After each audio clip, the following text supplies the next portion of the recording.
$1,500 richer. Two-time NASCAR winner. Is your 2013 NASCAR iRacing done? It's going to be Humvee winning the race, and it's going to be Conti taking away his first NASCAR 2017 NASCAR Beginner Free Series Championship to Ryan Luza. Federer is a four-time champion of the NASCAR Beginner Free iRacing Series.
Growing up as a kid in Oklahoma, where I'm from, the Chili Bowl is the biggest race that we have.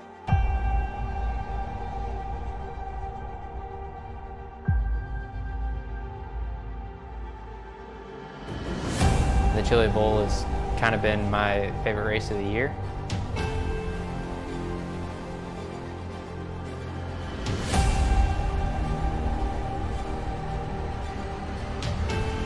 Growing up a dirt racer in Oklahoma, that's kind of the holy grail.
Hello everyone, and welcome back to yet another edition of RaceSpotTV Friday Primetime, streaming live here as always on the iRacing Esports Network.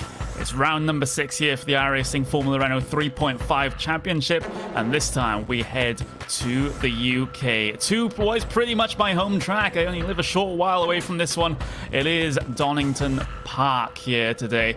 I am Connery Maddock, and joining me in the commentary booth as ever, it is the one, the only Will Vincent. And Will, the Formula Renault 3.5 Championship takes its first trip to the great UK.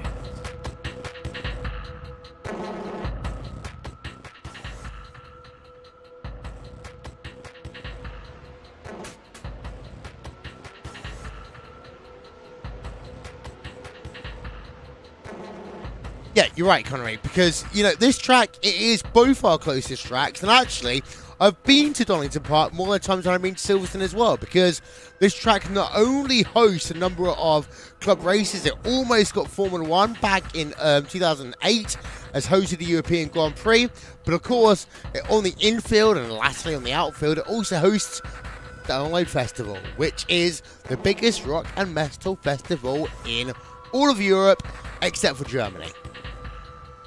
Yeah, indeed it is, but for today's race, it's going to be host to the Formula Renault 3.5 qualifying at the moment, with Rico Alatalo getting himself provisional pole position by only a couple of thousandths of a second there, right at the point at the end of the field. Morgan Moran putting in a fantastic effort so far as well. We have a very, very big split here today. 28 cars will take to the starting grid once we get ourselves the qualifying over and done with. In terms of the cars that haven't set lap times just yet, one driver I'm going to be very curious about to see where he ends up is going to be Manu Domingos. He's actually heading his way out of the final corner right now. Across the line, he will go, Will Manu Domingo, and he will actually get himself onto the start of his flying lap gear, Will. 6th in terms of the I rating in this entire single split field, Will. So I can expect Manu to be somewhere inside of that top 10, preferably towards the front. Yeah, there's going to be a lot of drivers going to be very unhappy about the fact that they are in a single split here today, Connie, because,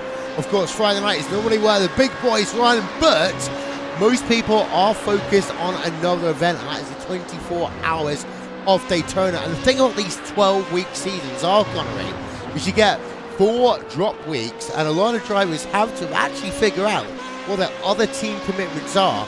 Very good, 16.249 first sector there by Manu Domingo. But a lot of drivers here are thinking maybe this is backup race rather than it being the race that's going to get the maximum points in the championship. Yeah, exactly. It is a very unorthodox layout as well. Usually when you go to Donington Park, you usually see the national layout, which makes the final sector a bit simpler, tighter chicane, but in this GP layout, you got the wider turn 9 and 10 chicane, and then it takes you down to the Melbourne hairpin at turn number 11. But Manu Domingo across the line, what can he do? It's a 112.5, which is good enough for P number 9. So he is inside that top 10, but not as high as I thought he was. We got Ruslan Sabatov coming out of that turn number 11 hairpin up towards Goddard's now. P number 13 at this moment in time. Can he improve? That's a little bit of a strange line coming through the final corner. A bit too wide on entry, and in fact, he is going to abort that lap. We've got Cody Sanborn, the number 27 machine, yet to set a lap time, and he's perhaps only one of the only cars that can actually get themselves a lap time on the board at this early stage. Across the line he will go, and he is not going to set a time, and with the time remaining only about a minute, he won't have time to complete this well. No, he won't. And actually, I'm not going to lie to you, Connery. I was thinking about all the places that I've been on this racetrack because, again, yeah, I'm going to talk about Donington Park as a home of British metal in many ways because of the fact it hosted Download Festival, personally inside and on the outside. And I'll tell you one thing, Connery, before 2008, you used to be able to walk through most of the track. What that did mean, if I'm going to be polite about it, is there's been a lot of places that has been urinated on the track, especially around the Dunlop hairpin. I have got to put my hand up and say I did it once because the queue for the toilets were too long. But this is a track that's got many different people having many different opinions about it. As I say, it almost had the British Grand Prix before the team that was supposed to renovate the track went into administration. Yeah, exactly. What could have been if that didn't happen, and then, you know, the crown somewhat might be taken away from Silverstone. Instead, we'll have the Donington Grand Prix instead. But the qualifying session here is over, so now is around about the time where we go through your starting grid for Friday prime time. Pole position is going to go the way of Rico Alatalo, P number 1 in the qualifying, P number 1 in terms of your I rating here today. Highest I rated in the entire field, with Morgan Morand on that front row with him by only a couple of thousandths of a second behind. Danny Garcia-Filol will get himself P number 3 on the grid, with Ricardo Orozco rounding out row number 4 for Positive Sim Racing. Stefan Chantel will line up in P5 with Stephen Gatesman P6, with Ryan Park in 7th.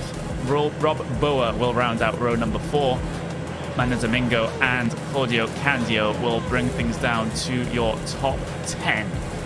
Joshua Jabelinski, Matthew Kalistani, Ruslan Sabatov and Tom Depke there bring things down to 14th, with Cesar Sebral, Angel Voska, Freddie Weinekamp, Baston Kotov bringing things down to P number 18, with Byron Daly and Pablo Lumbera Suarez rounding out your top 20. Andrea Del Piccolo, Scott Bolstra. We've got Ralph Murphy, Andreas Nielsen, Fabian Logaco, Jack Aiden, Cody Sanborn, and Michael Francis, rounding out your 28-car grid here today. Most of everyone's gotten themselves to the starting grid. We're just waiting a couple moments to get ourselves started here for this 26-lap event around the Donington GP circuit. Just waiting for a couple of stragglers right at the back of the field to get themselves onto the starting grid then.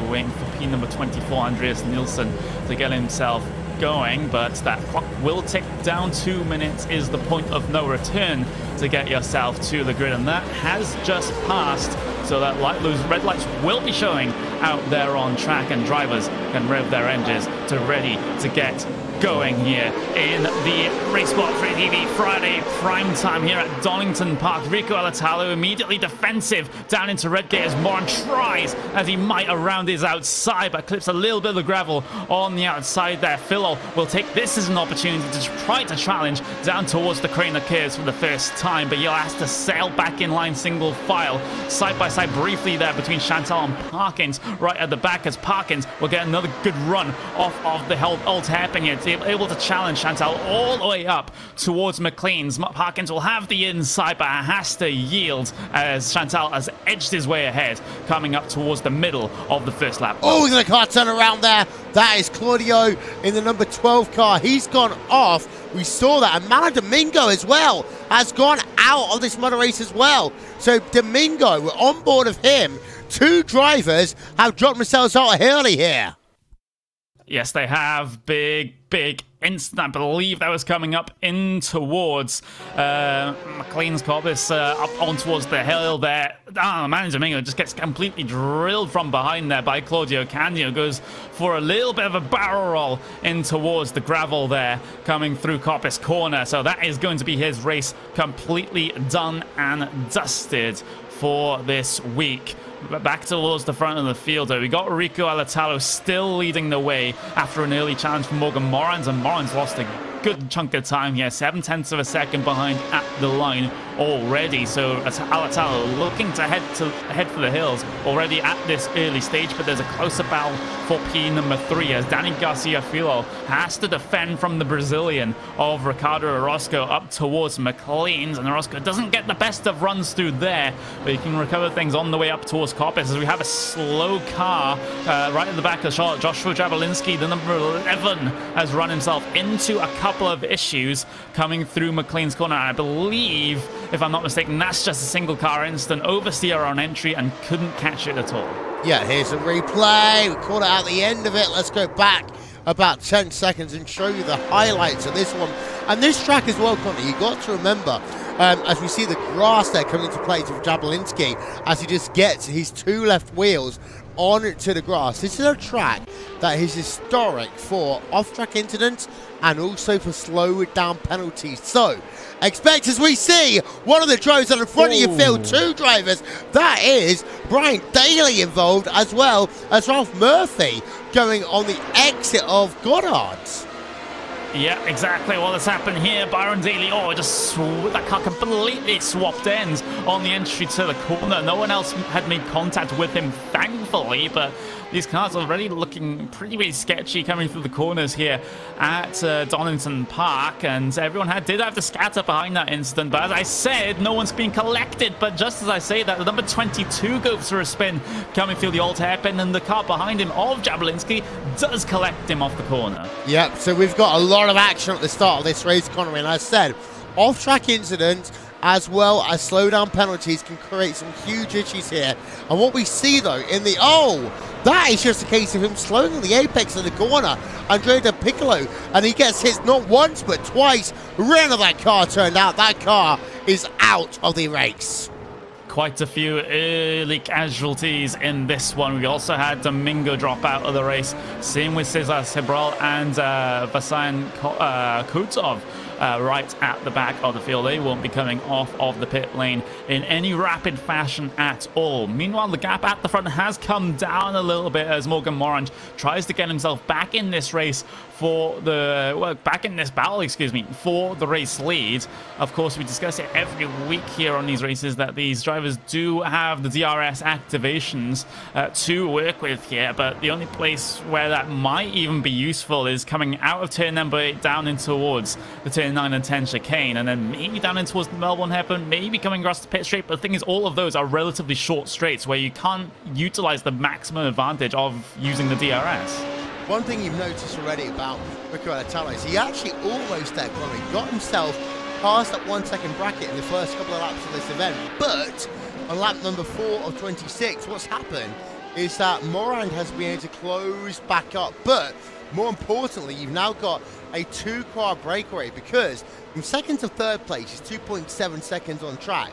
From third to fourth place is 2.9 seconds on track. So all these incidents in the early going has helped the top 5. So almost got side by side there.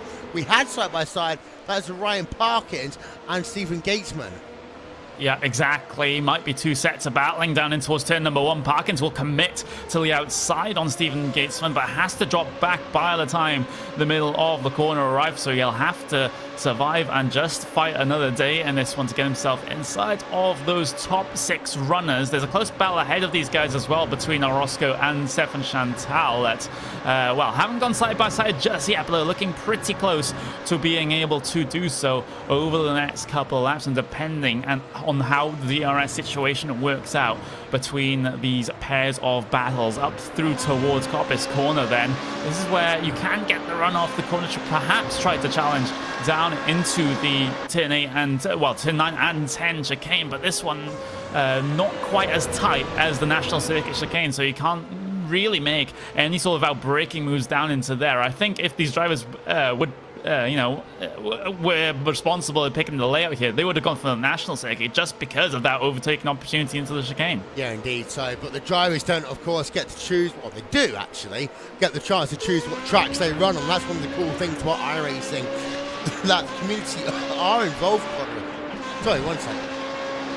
The community are involved actually in terms of, you know, selecting the tracks for their own series. You see it quite often in some of the predominant series, like the NTT IndyCar series, as is now known as, and other series, that they do actually have an input as to what tracks they're going to race on that 12-week schedule. I believe that applies to pretty much every single series, apart from the NASCAR series, when the real-life part of that is actually within a season. And in that case, they do try to match week on week where the actual race cars are at. And there's many people who actually wish it was a different layout, but they can't.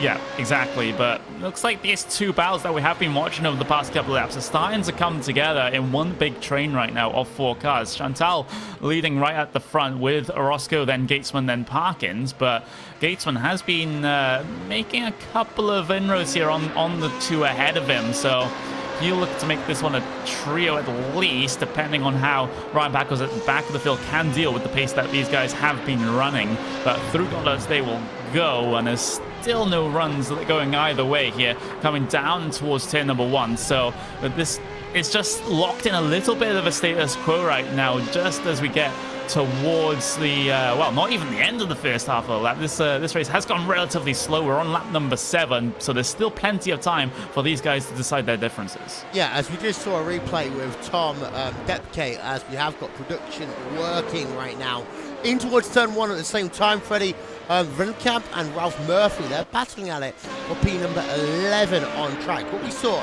with Depke was basically he just pushed off wide into the gravel. And one thing is I love about this track probably is the fact that it is still a real racetrack. You've got grass, you've got gravel, you've got tyre barriers. There's none of that like I say, or Circuit of the Americas or Paul Ricard. This is a track that still has the old-fashioned grass and then gravel.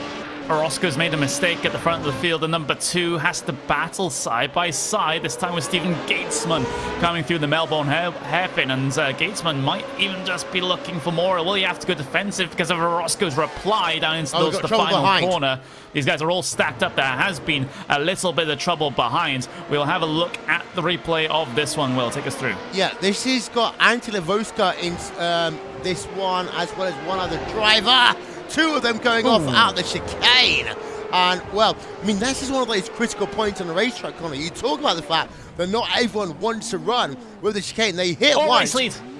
Go for it. Oh, race lead. Morgan Morant had a massive lock at the inside at turn number 7 of McLean's, but unfortunately it hasn't paid off for him. But he's been doing fantastic stuff over the past couple of laps to get himself in a position where he can challenge. He'll sit in a slipstream. He'll have a bit of a twitch coming down the back straight. I'm not sure exactly what that one was about, but Morgan Morans now, he is the driver that's going to be on a charge and searching desperately for this race win over your championship leader. And let's talk about the DRS in terms of this comment, because the best place to use that DRS is not at the start or finish straight. It's not down after the S's. It is actually down the exit of Coppice, down Starkey straight away. Although Moran is looking close again as they come onto the entry into Redgate, looking left, looking right, looking to the outside, and he can't do it. He's going to try to still go around that, but this will leave him pretty close coming up towards the Craner curves, and side by side through here isn't the best idea, but Moran makes it work around the outside at the old hairpin as well. They somehow make it work going through there, and somehow Alatalo is still ahead on the run up towards McLean's. Moran's not going to give up this fight very easily around the outside again. He has to go around turn number 7, but finally he has to break out of it. But that is such a huge amount of aggression there for Morans. It's impressive stuff. Put that battle in the iRacing top 10 for 2019 January. I tell you that one, Connery, because that was 2 drivers showing respect, but also going wheel to wheel on a very narrow racetrack. Moran did use the DRS then in towards turn number 1, Redgate, but he couldn't make it work. Exactly, but I think as things stand, he'll get a few more opportunities. This has allowed the Danny Garcia Philol MP number 3 to catch up just a little bit here. And if these guys slow each other down just a little bit more, then we could be talking about a 3-car fight for your race lead coming up towards the halfway point in this race. We'll get a replay of something that has happened out there on track right now. I believe this is on board with Stephen Gatesman there as he tries to challenge Ryan Parkins, looking down towards the inside at Melbourne, and Parkins just has to drift out wide here. He will fight back off the corner, and Gatesman gets a little bit of oversteer coming off the corner, so that means Parkins will actually get himself the advantage in that sort of situation, but Gatesman's still all over the back of him for P6. How many times have we seen people getting loose down at the hairpin, and actually Gatesman's going to go to the outside. This is shades of what we saw from the race lead a moment ago. This time, however, Gatesman looks as though he might be able to make that outside line work. Fantastic. He is, and up in towards Coppice, he actually gets the precision there, so that's a lesson from Stephen Gatesman on how it's done. So Morgan and Moran, pay attention, because Gatesman has done what you couldn't and get past the car around the outside up and towards that corner, but looking further back through the field, that's Claudio Candio going down the inside there of the car of Ralph Murphy. Murphy was pretty slow coming through Coppice corner, so that was a position easily gained there from the driver of the number 12. So we all know now that it is possible to pass around the outside here at Donington Park, so Morange will have that one in mind, but it's a different situation when you talk about Riku Alatalo defending, apart from, you know, when you talk about him defending, rather than any other driver in this field. He's going to be much, much more competent at trying to hold position. Yeah, Riku Alatalo, or as he was once famously called, Ricky Atulu, has been one of these drivers. He's got himself a pole position in the RaceSpot World Championship Grand Prix Series, which of course no longer exists, being replaced by the Porsche World Championship Series of 2019. But Riku Alatalo has that distinction of being a driver to score pole position in a World Championship Series, Connie. He's a driver, actually, I have to say, he messes around, he doesn't do the practice, he doesn't really care that often, but when he does actually put it all into his car, he is still one of the best pure drivers I know on iRacing. Yeah, I definitely have to agree with you there as we continue to watch this battle file itself through the final corner. Morant, has he used all that he has to give already this early on, or is he just biding his time for another challenge later on in the race? Alatalo is just edging out that gap slightly, but Morant, he was able to pull it back in on that last lap, but they're not as close as they once were. So Morant still has a lot of work to do here with 6/10 of a second behind. He will close it up once again up and towards McLean's as that gap just bounces back and forth. We're going one way and the other, but Rico Alatalo is doing such a good job at the front of the field. We're riding on the back, though, of Matteo Calistani right now, as he has a good couple of machines behind him that could threaten him over the next couple of laps. Claudio Candio is that yellow machine that's getting him right on towards his rear wing, and a slow run through the old hairpin is going to give the advantage to Candio, as Calistani will block the move coming around the outside, which would eventually give the inside for McLean's, but that was an important defense there from Calistani to prevent that from happening. And this is the graphic I want to show you as well. 12.6 right now, the gap between Calistani in 8th and Parkins in 7th. So these guys really are fighting for the rear of your top 10 as we go back on board of Matteo Calistani into the chicane. I will say, Claudio Candio has been fantastic in that number 12 car right now, because he's been gaining over most of these drivers. Hammer over Fist, number 12 in terms of I rating. But this driver has made one big move already. He's looking to make many, many more. He's running the same pace as P number 3 right now, with those lap times of 1:15.4 that he has been setting. So the Italian does have the pace here, especially over his fellow compatriot of Matteo Calistani down towards turn number 1. Still not in a position to be able to challenge his Candio, but he's been looking threatening all the same, and the run down towards the crane and curves could be very important here, looking for any gap on the inside or outside, but unfortunately unable to find it very quick through the old hairpin. A massive missed apex on the inside of the corner, and that's going to put Candio a little bit of a deficit here. He is being threatened from behind, though. You do have to remember, from the likes of Ralph Murphy and Freddie Vanderkamp, so he's got to be looking ahead and behind. Yeah, and the thing I noticed there by Candio last time by, he had a fantastic run on the exit of Redgate, but was not able to make the move work. I think he was on DRS then. He's on DRS certainly now as he goes down to the inside. Claudio Candio up into P number 8 there, Connery. He does gain the position, and it causes a little bit of palaver further back, though, as Rennie Vanderkamp goes down the inside of Ralph Murphy in towards the Melbourne hairpin. But the thing is, there was not much commitment from Vanderkamp, but the thing is, he still gains the position when all is said and done when it comes to the exit of the corner. And this battle has brought Tom Depke back into the fight as well, right at the back of the train as around goes Freddie Vanderkamp. Oh, that was from hero to zero coming off of the final turn there, getting that pass done over Ralph Murphy, but completely messing things up coming off the final corner. And these falling around 3.5s, they can be very sketchy on the throttle at times, especially when you're still turning, and that is a result of that sort of behavior. Yeah, we've seen it from the rear, we've seen it partially from the front. We're going to have one more look. This was then the run in towards Goddard's turn number 11. Here we are on board with Freddie Vanderkamp, and he just loses it all by himself there. It's that slow spin that we often see in the Formula Renault 3.5s there, Connery. As a consequence of that, he's lost positions down into 13th place now on the racetrack, and actually he's trying to get himself back past Pablo Suarez in the number 16 machine as they head themselves now towards the Melbourne hairpin.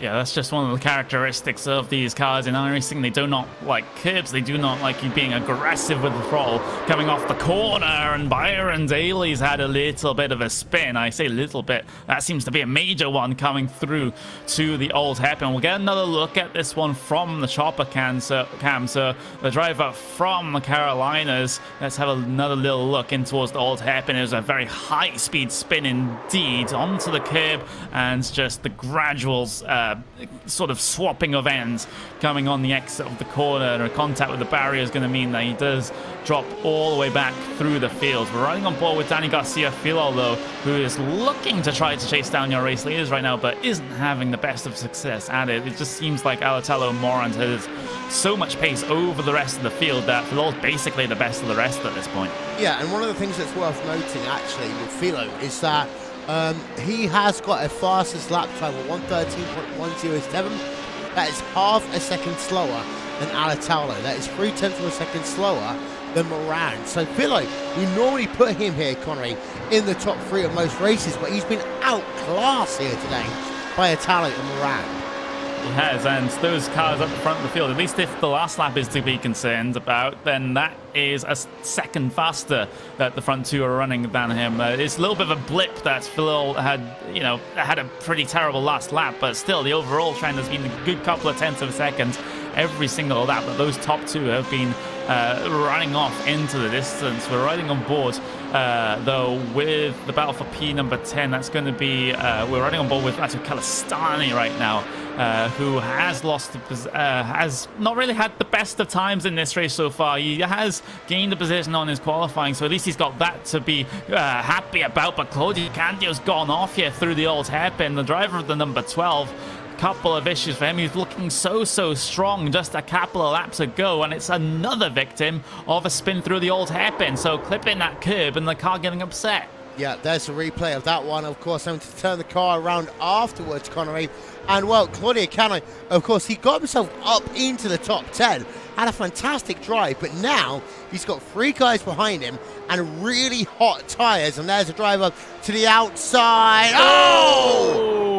No! That's a massive smash in towards the chicane. We'll get another look of it in just a couple of moments' time, but it was Rene van der Kamp completely plowing the back of Suarez there, who looked towards the inside off on a very slow Claudio Candio. We'll get to see it, bam, right there as we zoom back in at the point of contact. Candio completely just shoving the car ahead into the entry to the corner, and Candio is just an innocent passenger at that point. He can't expect that. He can't avoid it. No, it's not a free car incident. And this is what I said earlier on, Connery. This is a track that does make incidents almost by design. It's so narrow, Donington Park. Of course, the only time it's ever held a Formula 1 Grand Prix in 1993 in the wet, where Ayrton Senna was able to get that victory in what was one of the best Grand Prix of all time. But what we haven't talked about for a while is the battle for the race lead, because Rico Alatalo only has half a second over Moran. He does. I wonder if we can get that lap delta graphic up to see the progress that Morgan Morant has been making. You see, look, 1.5 tenths of a second lap 16, and another tenth of a second going the way of him on lap number 17.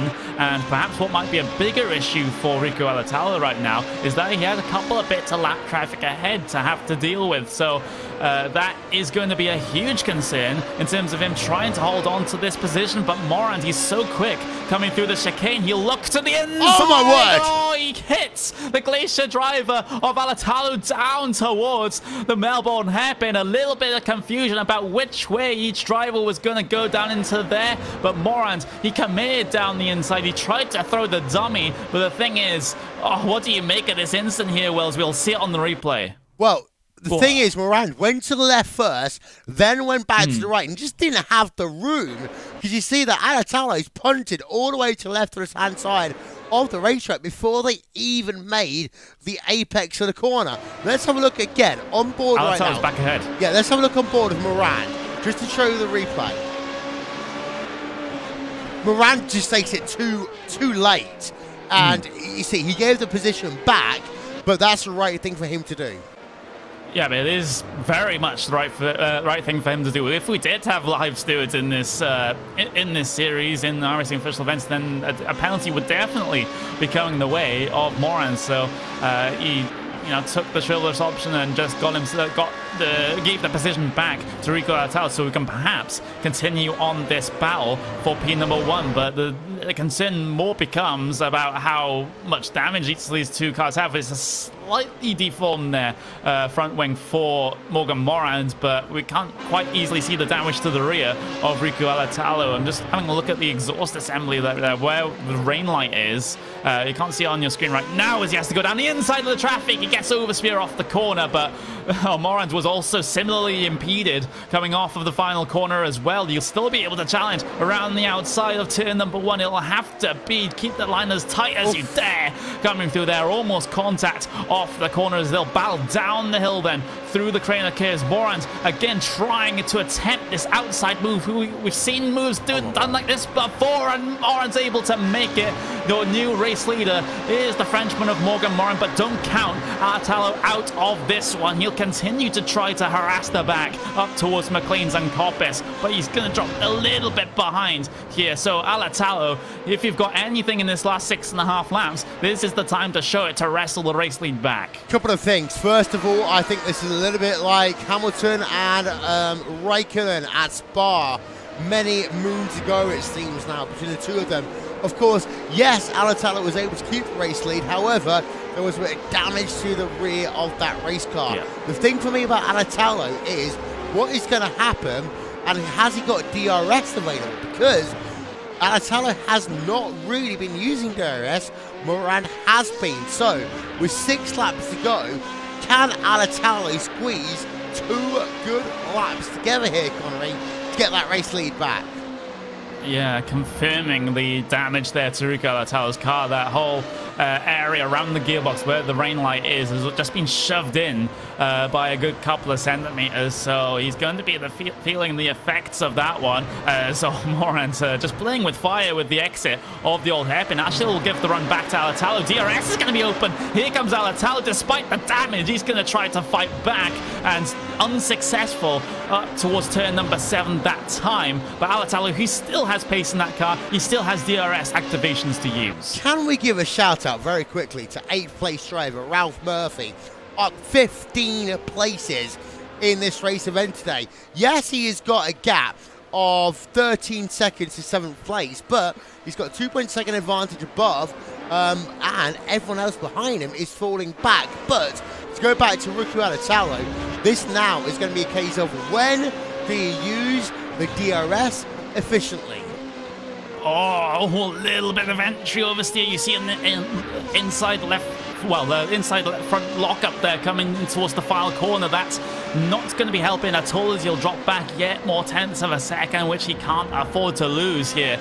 Enrico Alatalo, he does have the hopeful prospect of traffic getting itself involved and just affecting Morand's pace here, but Morand, he's got himself a decent buffer now to be able to work with, but Alatalo, he already coming through the old hairpin and up towards McLean's, he's going to be closing up. I think that's actually going to be the section where he's using a DRS, because those corners are not too tight really at all, so you're not going to get brake loose while using the DRS coming through there. And here comes Alatalo then. He has the opportunity because Morand's made a mistake up through Coppice corner. Inside line taken, almost defended on the brakes into the chicane. Alatalo's got the race lead back, but here comes Morand then all over the back towards Melbourne. He will go, and it's outside line chosen by the Frenchman. Both of them have a little bit of a lockup in towards the penultimate corner, and Alatalo's so squirrely coming off of that one. They'll continue this battle towards the final corner. Morgan Morand on the inside, Alatalo on the outside will get crowded off the racing circuit there as Morand stamps his authority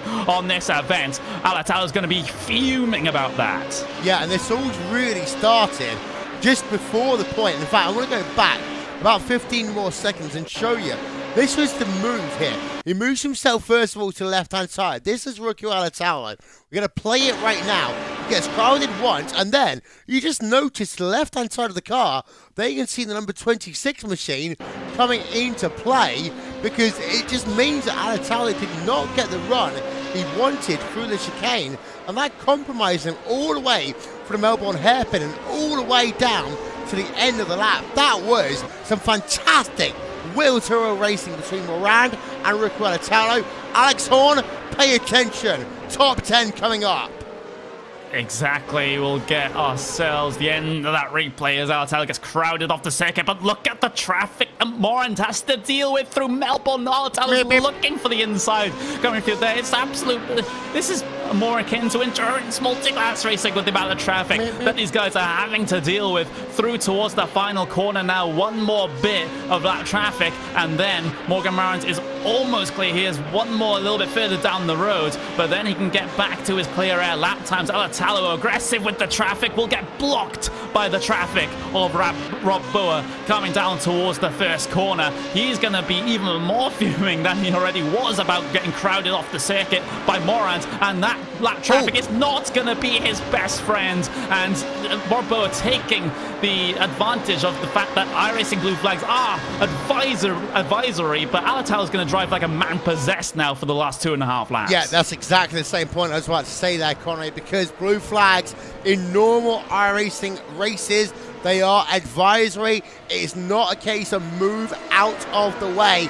Morando has a bit of traffic as they head themselves down to the chicane, and that allows Alatalo to come back in a little bit. The gap is going to be 0.7 of a second into the Melbourne hairpin. Alatalo, 2 laps to go. He's going to have to make a miracle drive right now, as there has been changes behind, but we're going to stick with this. I don't think Morant's car is entirely healthy as well, especially about the fact that Riku can come back at him time and time again. 2 laps to go as they head their way across the line now. 8.5 of a second, 9/10 of a second is the gap that Alatalo just has to surmount before he can call himself the race winner of this event. And Morant, he's going to be even slightly quicker coming through the crane and the curves. And Alatalo, you've got to have something left in the tank.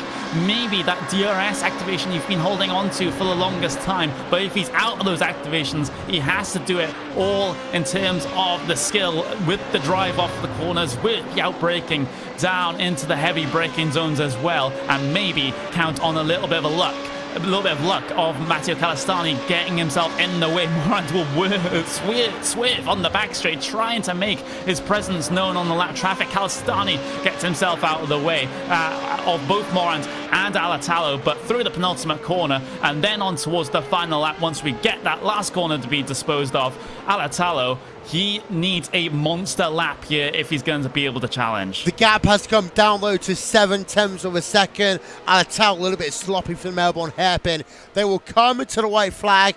There is 1 more lap to go. But Connery, the thing is now, can Alatalo have a monster run for the first sector? Oh, he's going to look for the just maximum amount of track exit there that you can get off of turn number 1, kicking up a little bit of the dust. The run down through the crane of curves, a couple of 10ths of a second going the way of the Finnish driver. But is it too little, too late here for Glacier Racing? Up through McLean to turn number 7, and then up towards Coppice again, up the hill braking zone through here. Alatalo, 5/10 of a second, 6/10 of a second. I don't think it's going to happen without a mistake from Morgan Morant. Up towards the chicane now for both of these drivers are riding on the back of the Frenchman right now, and Alatalo's going to be closing in, but it's just simply not enough. Deep on the brakes through the penultimate corner, and 1 more corner left for Morgan Morant to negotiate, and he can call himself the winner of this round of RaceSpot TV Friday primetime in fantastic fashion indeed. Defending from the championship leader, Morgan Morant will win here at Donington Park.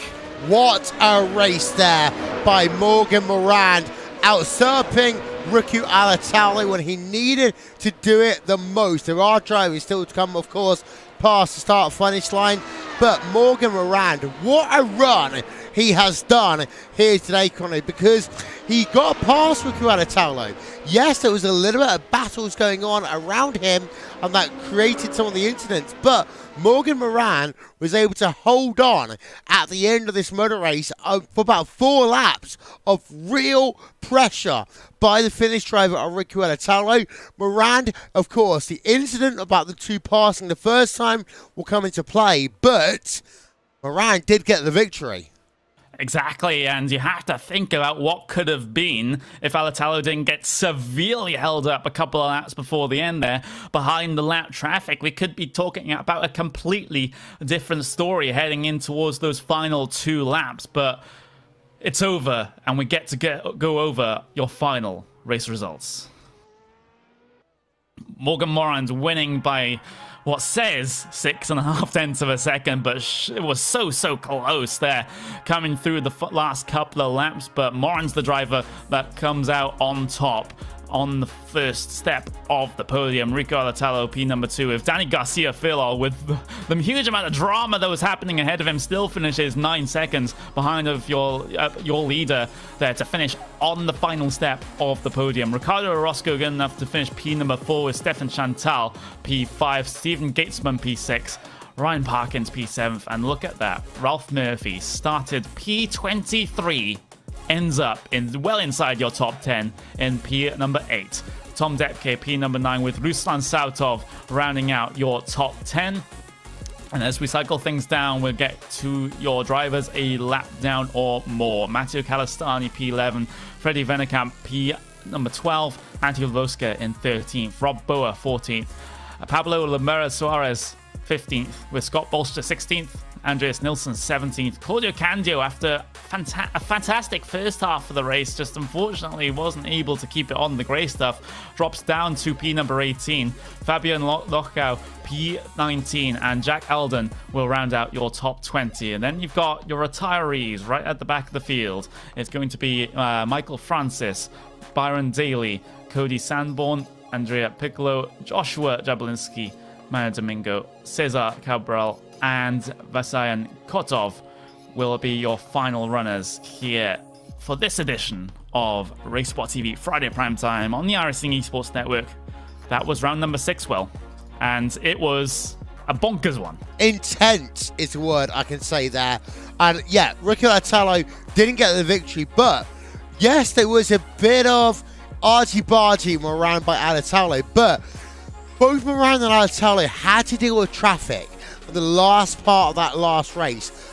Last 5 laps, they both had to do so, but Moran actually was better in the traffic. And that is the most important point that, you know, you don't usually see in these very short sprint races that we have in the Formula 1 3.5s. You don't usually get to deal with all that much traffic, but when you're in a single split situation like this, where you have all of the top drivers that signed up to the race and all of the weakest drivers signed up to the race, of course, you're going to have to deal with much more lap traffic than you were expecting from any other normal event. And that's what Rico Alatalo has fallen foul to here with that. You know, that period in the race of the entire first half of the lap, just a couple of laps before the end, where he got stuck behind that laps car. He just simply wasn't able to do it. And Donington is not the best circuit in terms of dealing with lap traffic coming through that first sector, because, as you mentioned in the race, Will, it is so narrow. Yeah, and there's a comment on YouTube. The big problem is the high I-rating drivers drawing without practice. I'm going to say this one out loud, Connery. High I-rating drivers, yes, in some cases do not do as much practice as other drivers, but they have a high I rating for a reason. My road I rating is abysmal. My over I rating is acceptable. But, you know, these drivers, they join the races, they do not want to lose 500 I rating by crashing out and coming home P number 16. And that's actually a good tonic to talk about as we head over to tomorrow and the 24 Hours of Daytona. Yes, you're going to get high I rated drivers in there. They do not want to be in a situation where their reputation is damaged, even though I rating may not be in play. Arguably, it's not even the high I-rating drivers that have been causing the incidents. The only ones that you see retired are, you know, I would count as I-rating drivers, Manu Domingo and Joshua Jablinski. And, you know, in those instances, those could go either way. So, not entirely sure what the point is there, but, you know, it's just a fact of life sometimes when you're on the iRacing service and you get these single split events that you are going to have that sort of dissonance between some of the skilled drivers and some of the weaker drivers that just has to be factored in once you realize, okay, everyone's in this race. I have to drive a little bit more careful. Yeah, and we were thinking about this before the start of the broadcast, because we see it go over to 26. Of course, the split number is 28 here. So what we had is a 1 split. If we had 29 drivers sign up, it would have been a race of 15 drivers and 14 drivers, and it would have been 2 different splits. And actually, what I would say is we wouldn't have had the excitement of racing that we would have had compared to having 2 splits, compared to having the 1 split. So we actually enjoyed having 28 drivers on track because we saw battles up and down the field, but actually a good part of being a good motor racing driver is navigating traffic, especially under not only the iRacing rules, but many European Intercontinental Series. Their rules are you must find a way past a slower driver. This ain't F1. This ain't LMP when you've got the advantage. This is a case of you have got to find your own way past safely. Yeah. You do, and the important word there is safely. You can't go very, very aggressive with lap traffic and expect them to just open the door for you on the inside. You just have to treat it with a little bit more respect than that, but it still ended up being an absolutely fantastic race here today, especially at the front of the field with the dynamic between Morand and Alatalo, but, you know, this is not the only event this weekend. We have the big one, the first endurance event of the year here in iRacing, and it's the first endurance event, special event, the first 24-hour race done with the new day-night transitions that the iRacing developer team have been working oh so hard on. Oh, this I cannot wait for this. Well, you love that music just as much as I do, don't you? I cannot confirm nor deny. I mean, the thing is, we get to January. In my opinion, college football's over. The Colts are out of the playoffs, so it's a Super Bowl. Daytona 500 is coming, but on iRacing, it is a 24 hours of Daytona.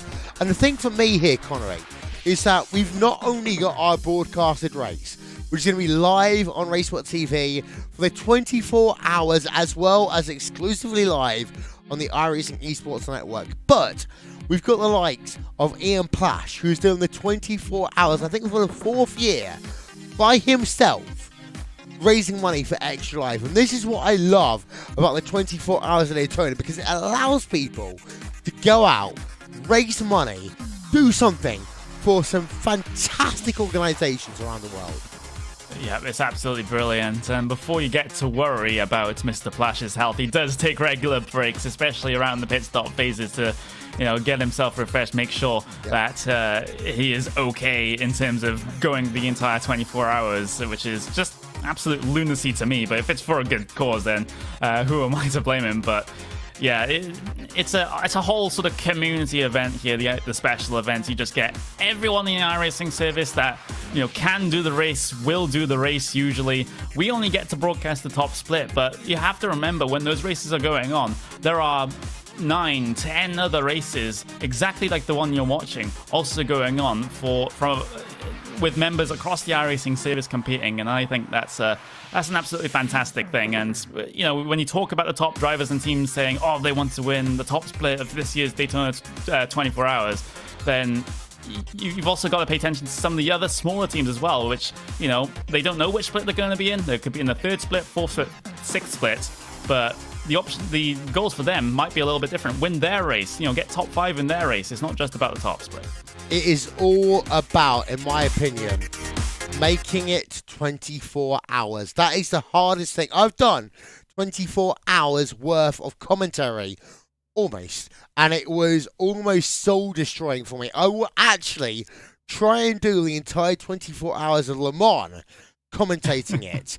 That is my aim, to raise money for Diabetes UK, because as many people will know, I have of course been diagnosed with diabetes in the last 12 months, but that's my aim, to try and do the entire 24 hours of commentary for the Le Mans 24 hours. But from high and up above, I think this is what we need to say for tomorrow. iRacer, stall your engines.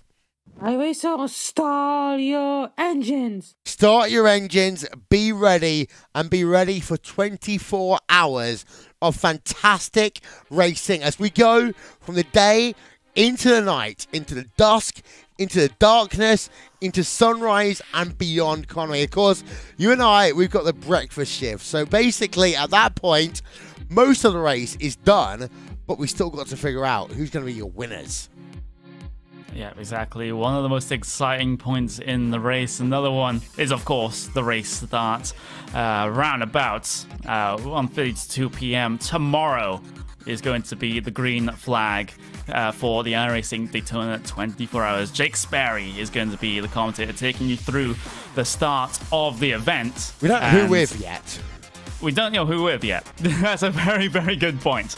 But we'll get that one sorted in the not-too-distant future, and we'll see you tomorrow for the big event. Goodbye.